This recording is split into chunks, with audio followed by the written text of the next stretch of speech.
todos estos domingos hemos estado hablando acerca de qué. Más o menos la hilación, ¿lo recuerda? ¿De qué hemos estado hablando? Los temas que hemos estado tocando. Alguno va a decir, la palabra de Dios, pastor. Sí, la palabra de Dios. Pero ¿qué temas?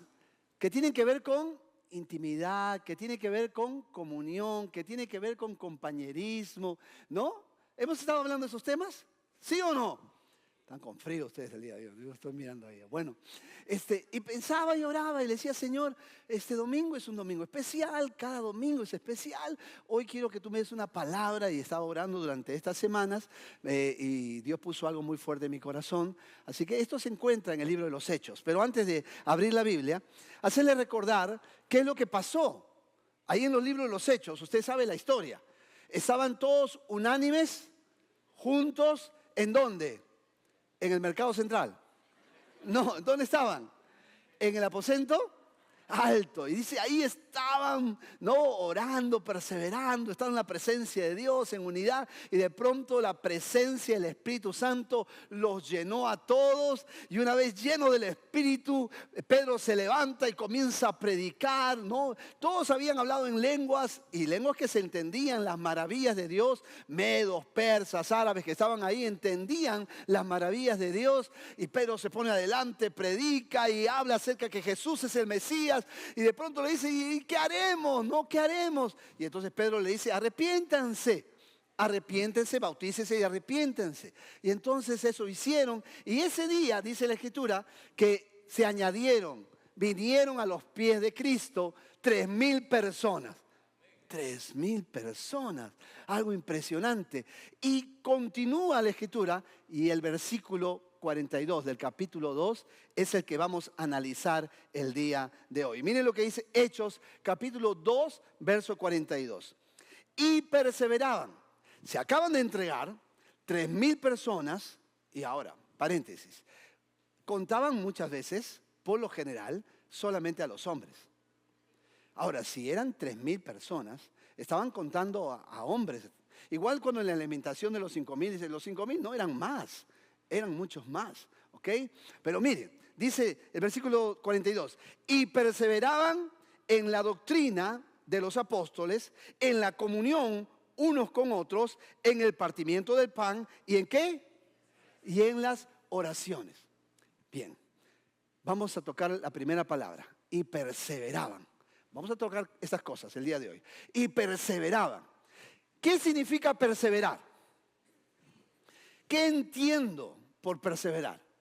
Insistir, ¿no? Esforzarse por algo que uno quiere. ¿Cuántos hombres casados hay aquí? Levante la mano. Levante. Ya. ¿Se esforzaron o no se esforzaron para conquistar a la que es su esposa? ¿Se la hicieron fácil o? No, algunos dicen, no fue fácil, no fue fácil, ¿no? Se esforzaron, ¿no? Paréntesis aquí. Cuando yo estaba visitando a la que ahora es mi esposa, ella decía, es mi amigo, decía ella. Sí, ella decía, es mi amigo, ¿no? Pero un día yo voy y me siento en su cocina y ella comienza a hacer un arroz con leche y su mamá viene y se pone a su costado. Y ella comienza a hablar como si nada y me hablaba. Yo estaba sentadito ahí, no sabía qué estaba pasando. Pero luego yo me enteré qué es lo que había pasado, ¿no? Mi suegra estaba ahí al costado, todavía no era mi suegra, pero ella estaba al costado de ella y veía a su hija que hablaba conmigo así de espalda, me miraba y hablaba y echaba canela, ¿no? Ahí el arroz con leche. Pero echaba canela y echaba canela y echaba canela y estaba llenando la olla de canela. Y aunque ella no lo reconozca, estaba nerviosa porque yo estaba ahí. ¿Sí? Yo perseveré. Al principio ella dijo mi amigo, pero bueno, al final 37 años de amistad y ahora es mi amigo, ¿no? Ok, perseverar. Entonces, tenemos que perseverar. Ahora, cuando uno piensa en nuestra naturaleza humana, no tenemos que perseverar mucho ahí, ¿no? Porque nos sale la carne y el viejo hombre. No tenemos que esforzarnos para eso. ¿Sí o no? No tenemos que esforzarnos en nuestra naturaleza pecaminosa, que muchas veces es egoísta y no estamos controlados por el Espíritu Santo, hacemos cosas, no tenemos que esforzarnos ahí. Pero ahora tenemos una nueva naturaleza, compartimos una naturaleza divina, estamos experimentando cosas nuevas en nuestra vida. Entonces vamos a perseverar ¿en qué? Vamos a esforzarnos ¿en qué? La iglesia primitiva hizo 4 cosas muy, muy puntuales, las cuales le vamos a ver el día de hoy. Y la primera dice que ellos perseveraban. ¿En qué perseveraban? En la doctrina de los apóstoles. ¿Y qué significa eso? Que perseveraban en la palabra. Ahora, piensa esto. Más de 3,000 personas. No había un local así grande para que estén todos, 3,000, 4,000, 5,000, 20,000 personas. Lo hacían en las casas. Perseveraban en conocer el corazón del Señor, la palabra de Dios. Ellos iban a las sinagogas al principio, luego tenían que hacerlo en las casas y comenzaban a aprender la palabra del Señor. Ahora, nos toca a nosotros también hacer lo mismo. Algunas veces nos olvidamos de esa responsabilidad que tenemos de seguir creciendo en el conocimiento de la palabra de Dios. El apóstol Pedro va a decir ahí en el capítulo 2, el verso 1 y 2 lo siguiente. Desechando, dice pues, toda malicia, todo engaño, toda hipocresía y todas las detracciones, desead como niños recién nacidos la leche espiritual no adulterada, para que por ella crezcáis en salvación. Y el apóstol Pedro está hablando acerca de esa naturaleza nuestra que nos lleva a hacer algo indebido, nos empuja a hacer cosas indebidas, pero la única manera de poder haber transformación y cambio en nuestras vidas es conociendo la palabra de Dios, creyendo en la palabra de Dios y aplicándola en nuestra vida. No queda solamente en el conocimiento. De hecho, al conocer la palabra del Señor, al conocer el corazón de Dios, al conocer la doctrina, dice la Escritura que la fe viene por él y el oír la palabra de Dios. Entonces viene fe a mí, yo creo a esa palabra y la pongo en práctica en mi vida. Ahora la pregunta es en esa mañana, ¿estamos deseando realmente como niños esta leche espiritual, la palabra de Dios en nuestra vida, para que esta palabra siga transformando nuestros corazones? No quede solamente en conocimiento.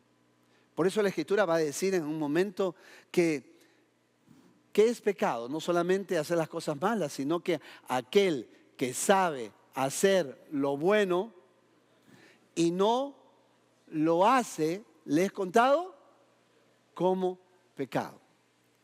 Vamos a perseverar para estudiar la palabra de Dios, conocer más del Señor, tomar tiempo para hacerlo. Algunos me miran y me dicen, pastor, eso ya lo sé. La pregunta sería, ¿cómo vas en el conocimiento? ¿Cómo vas en tu preparación?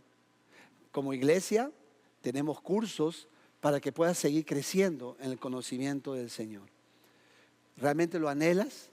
¿Realmente lo deseas? No hay forma que nosotros podamos ser transformados si no es por medio de la palabra del Señor. No hay forma, no hay. Por eso tenemos que separar tiempo. Así que la iglesia primitiva se esforzaba en eso. Se esforzaba en tener tiempos para aprender la palabra del Señor.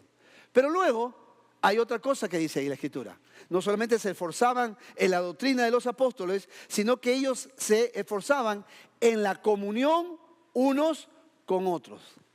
La belleza de la iglesia y que une a la iglesia es Cristo.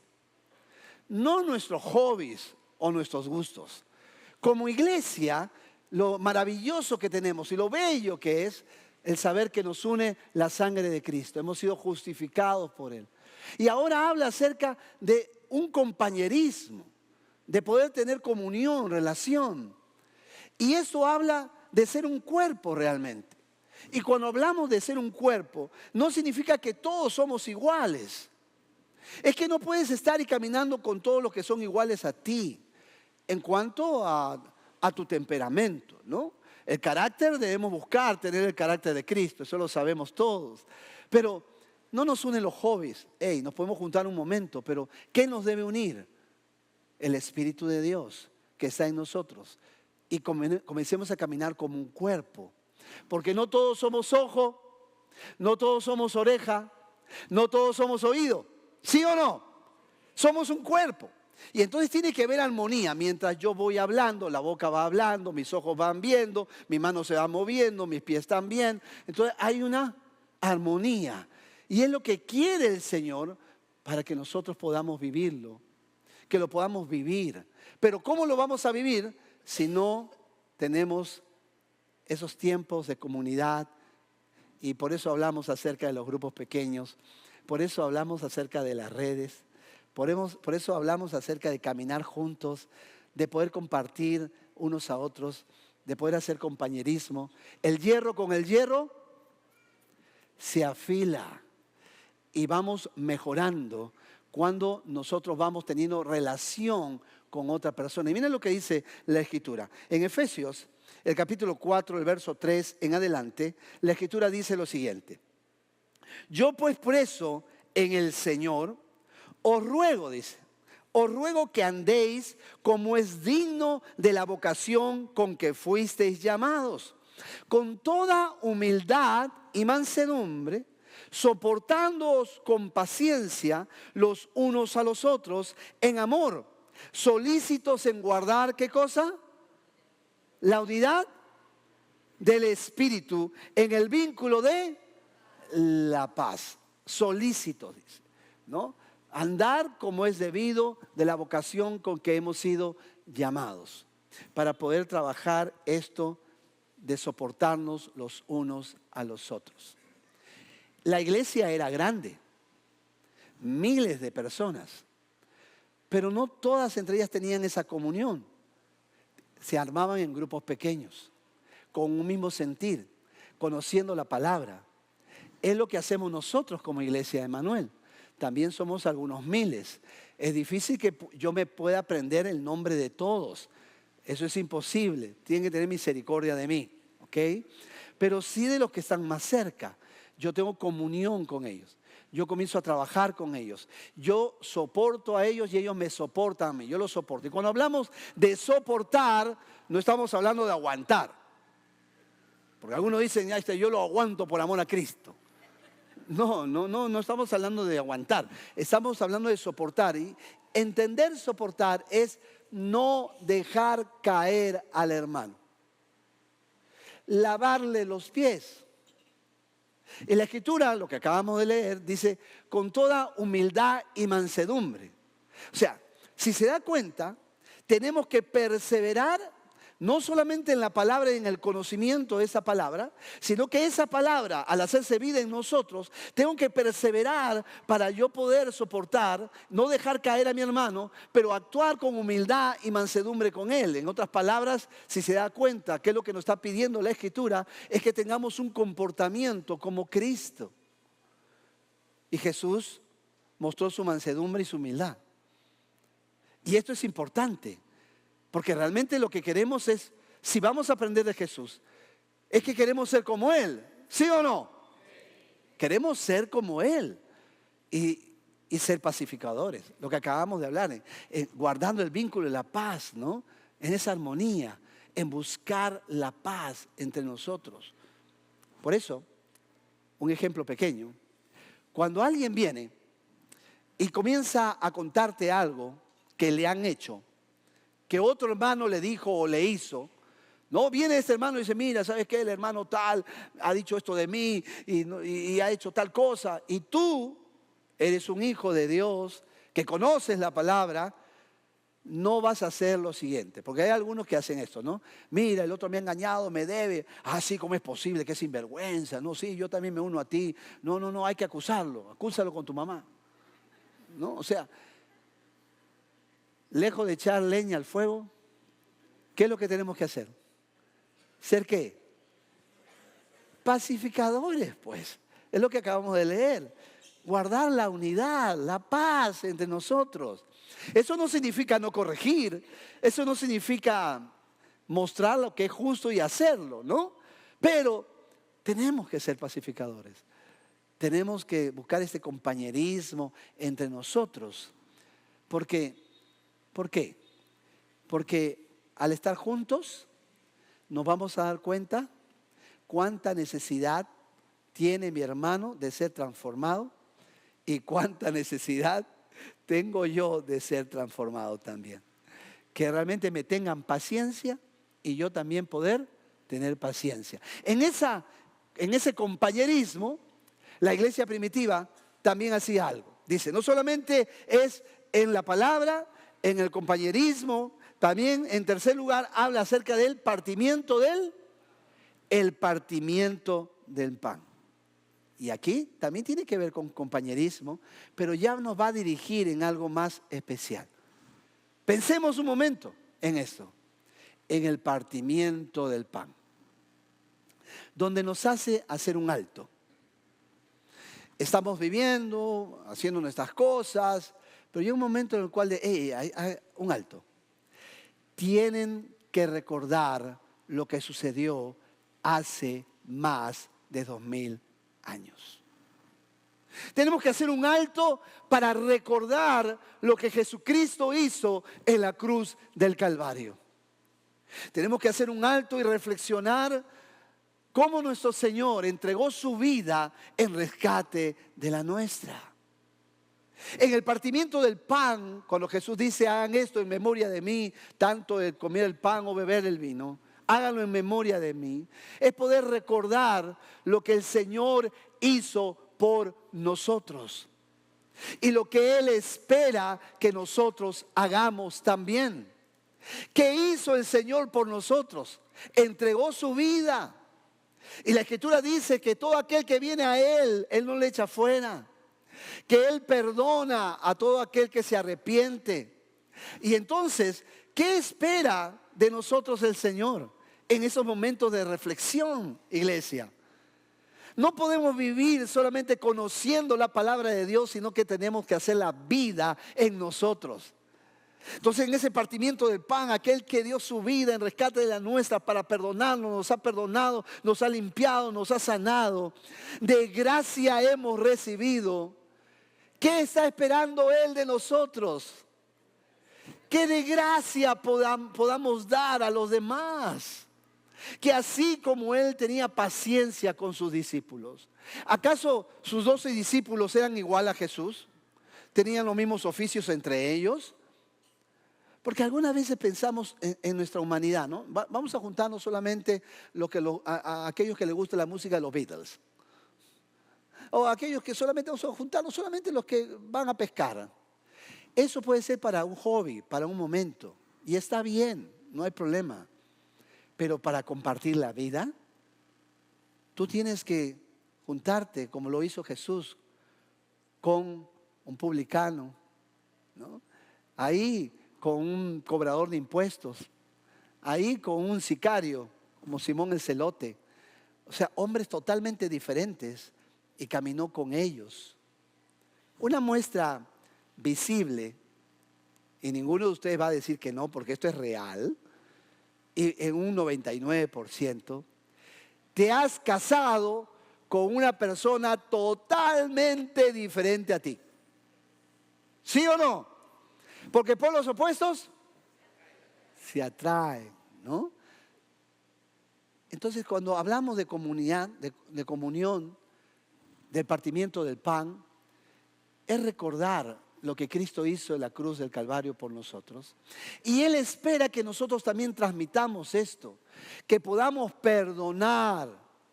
Ahora, perdonar, soltar, y cada caso es especial, ¿ok? Cada caso es especial.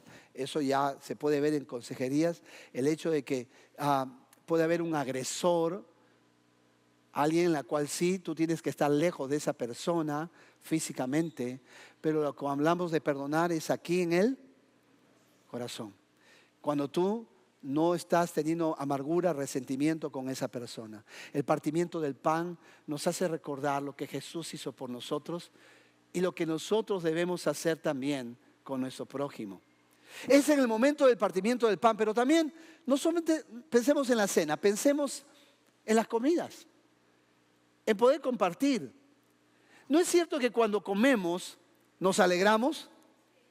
Estamos comiendo, nos alegramos y estamos con personas ahí y de pronto es un momento de abrir el corazón también.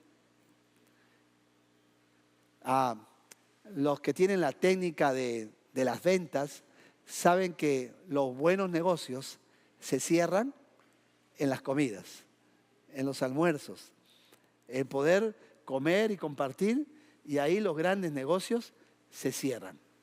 Ahora escuche esto. Las mejores enseñanzas, lo va a ver en la Escritura, que Jesús hizo, y muy profundas de ellas, muchas de ellas fueron en los momentos de comer, de compartir. Y el Señor dice, en el partimiento del pan, o sea, tengan compañerismo, coman juntos, compartan esos tiempos. Ahora, vivimos muy agitados, ¿sí o no? ¿Cuándo ha sido la última vez que separaste tiempo para salir con un amigo, con una amiga y comer juntos y conversar? De hecho, todos andamos atareados, pero la Escritura dice que debemos perseverar en esto, insistir en esto, en poder sentarnos, compartir, comer. Te la pongo un poquito más difícil. ¿Cuándo fue la última vez que saliste con tu esposa o con tu esposo a tomar un café, a sentarse, a conversar, a compartir? Cuando estamos hablando de amar la palabra de Dios, de buscarla, de perseverar en ella, es para ponerla en práctica. Por eso yo deseo con todo el corazón que todos nosotros anhelemos estar en un grupo pequeño. Porque las personas que están ahí no son igual a ti, es verdad, pero no te puedes aislar. El diablo quiere que te aísles. El diablo quiere que tú estés solo, porque es más fácil derrotarte, es más fácil influenciar en tu vida, es más fácil debilitarte si tú estás solo. Es más fácil. Pero si estás en compañerismo, si compartes vida, entonces las cosas cambian. Ahora, me pregunto, ¿por qué este cuarto punto que vamos a tocar y al final, lo pone al final? El Espíritu Santo guía al escritor, a Lucas, a escribir, a decir, la iglesia primitiva. Ellos buscaban aprender la palabra. Ellos tenían compañerismo, se juntaban. Pero no solamente se juntaban, sino que también partían el pan, recordaban lo que Jesús hizo. Y les enseñaba y les hacía recordar lo que Jesús había hecho con ellos para que ellos lo hagan con los demás. Y luego al final dice, y perseveraban en la oración. Y en las oraciones. Y uno dice, pero, ¿no debería ser lo primero las oraciones? Las oraciones tienen que ser primero. Bien, ¿cómo puedes tú orar con alguien si no lo conoces? Si no intimas con él, si no caminas con él. O sea, por alguna razón lo pone. Pero de hecho, las oraciones tenemos que perseverar. Ahora, sabemos de las oraciones. Yo sé que todos saben de las oraciones. Pero qué difícil es perseverar en ellas. La Escritura por eso lo dice ahí en 1 Tesalonicenses, orad sin cesar. Perseverar en ello. Y las oraciones, escuche iglesia, yo no le voy a decir algo que le va a emocionar, pero que es una realidad. Cuando oramos, Dios responde. No. Cuando oramos, Dios responde. Esto es una realidad. Y algunas veces no entendemos esto porque nuestro estado de ánimo, las circunstancias que nos rodean, muchas veces nos deprimen, ¿no? Nos desalientan. Y nuestras oraciones no son oraciones realmente del corazón y simplemente no queremos entrar a orar porque tal vez sentimos dolor y simplemente oramos en el desayuno, el almuerzo y la comida y no estamos hablando con Dios como debiéramos. Porque si no sabía orar realmente, si no lo sabía, orar tomar tiempos de oración, orar es de una manera práctica morir a ti mismo. Se lo voy a explicar. Orar es morir. Porque cuando eres consciente que es Dios quien va a dar la respuesta, no tú. Tú te estás entregando en ese momento que oras a las manos del Señor. Te estás entregando a su soberanía. Te estás entregando a su control. Te estás entregando a que Él haga lo que tenga que hacer. Entonces estas oraciones pueden ser oraciones de intercesión, donde el Espíritu de Dios te pone que tú intercedas por alguien. ¿A alguno de ustedes le ha pasado que está tranquilo, no está pensando en otra persona y de pronto le viene el rostro de alguien? ¿Le ha pasado alguna vez? Y de pronto le viene el rostro de esa persona y hay una inquietud en su espíritu, y como ya conoces al Señor, en ese momento haces un alto y le dices: Señor, yo no sé qué está pasando con esa persona, tú me estás mostrando, yo te pido que hagas algo con ella, Señor, bendícela. Y tú no sabes lo que está viviendo en ese momento, tú no lo sabes, pero puede ser que ese momento, esa persona está necesitando esa oración de intercesión, y Dios te movió a ti para que lo hicieras, y el Señor toma control. He visto tantos casos, he escuchado tantos casos en el mío propio. Estaba yo durmiendo, así plácidamente dormido, 3 de la mañana, en punto. Yo estoy dormido profundamente. Y así de la nada, 3 de la mañana, se abren mis ojos. Volteo y veo el reloj. 3 de la mañana. Y en ese momento, el rostro de una de mis hijas se viene a mí. Y en ese momento, en ese preciso momento, me incorporo y comienzo a orar por ella. Dios, le digo: Señor, yo no sé dónde está, no sé lo que está viviendo, no sé lo que está pasando. Te pido que mandes a tus ángeles, la guardes, protégela, Señor, en el nombre de Jesús, guárdala, cuida. Esa fue mi oración en ese momento. No habré terminado de orar 1 minuto, ha sido la oración, y el timbre suena. Suena el timbre de mi casa, 3 de la mañana. Y era mi hija: papá. Y yo bajo, le abro la puerta, ella entra y me dice: papá, estaba acá tirada en el suelo. El taxi me dejó y detrás de mí vino otro taxi y bajaron hombres armados y me golpearon y con el revólver me apuntaron. Es el momento en el cual yo comienzo a interceder por ella.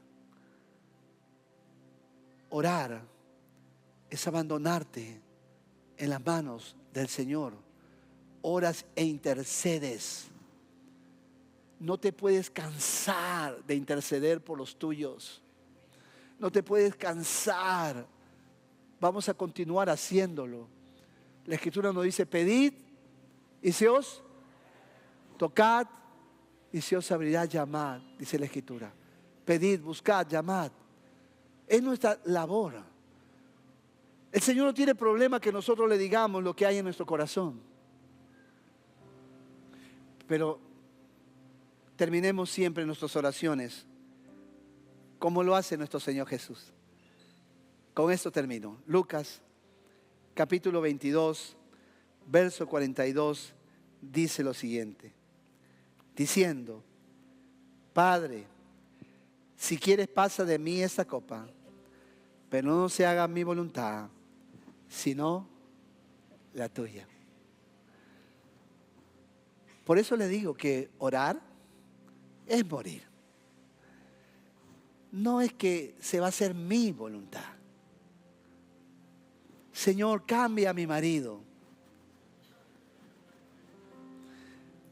Mira, ahí hay una Sí, ora por él, pero ¿sabes qué? La oración sería mejor, Señor, cámbiame a mí para soportarlo. Cámbiame a mí. Dios oye la oración y te va a responder. Te va a decir no. Te va a decir sí. Te va a decir espera. ¿Y sabes qué es lo más maravilloso? Te va a decir tengo algo mejor. La oración es morir. Por eso vamos a perseverar en la palabra.